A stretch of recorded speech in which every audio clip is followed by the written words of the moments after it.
Hello everyone, তো চলে আসলাম একটা ছোট্ট মিনি ব্লগ নিয়ে।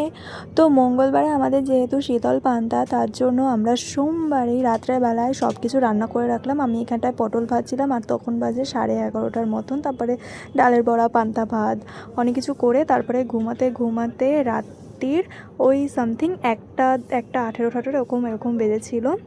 তো তখন আমি ঘুমাতে গেছিলাম। তো তারপরে নেক্সট দিন এটা সকালবেলায় আমি পড়িয়ে এসে খেয়ে নিলাম একটু আখের রস। তারপরে মায়ের সাথে গেছিলাম একটু বাজার করতে, ঠাকুরের জিনিসপত্র কিনতে, মানে ঠাকুরকে পুজো দেবে সেই ডাব আরও অন্যান্য যেই মিষ্টি টিষ্টি কিনতে হয় সেইগুলোই আমরা কিনতে গেছিলাম। আর যা রোদ্রের তাপ, অবস্থা তো আমার খারাপ হয়ে গেছিলো। তো এখানে আমি মায়ের জন্য অপেক্ষা করছিলাম। মা গেছিলো মিষ্টি আনতে, আর এই যে দেখতেই পাচ্ছ সব ফুল সব কিছু কিনে নিয়েছি। তারপরে বাড়িতে এসে সেদিনকার দুপুরের লাঞ্চটা করে নিলাম। আর সেদিনকার তো দুপুরের লাঞ্চের হচ্ছে পান্তা ভাত, আলু ভাজা, পটল ভাজা, ডালের বড়া।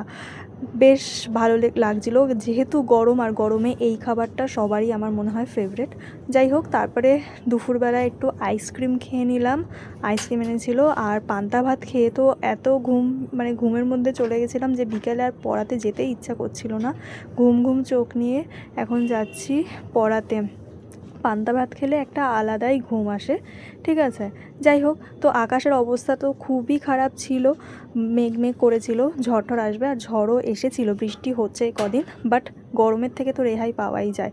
তো আমি যে রাস্তাটা দিয়ে যাই সেই রাস্তাটা দিয়ে আমি যেতে পারিনি, কারণ সেখানে কুকুরগুলো ঘাউ ঘাউ করছিলো। আমি তার জন্য অনেকটা ঘুরে গেছি, তো সেটাই আমি এখানে বলছিলাম। তো তারপরে সেখান থেকে পড়িয়ে বেরিয়ে বৃষ্টির মধ্যে আরেক জায়গায় পড়াতে যাচ্ছিলাম। তো ভিডিওটা এইটুকুনি। ভিডিওটা ভালো লাগলে লাইক কমেন্ট করে দিও। Tata, bye bye.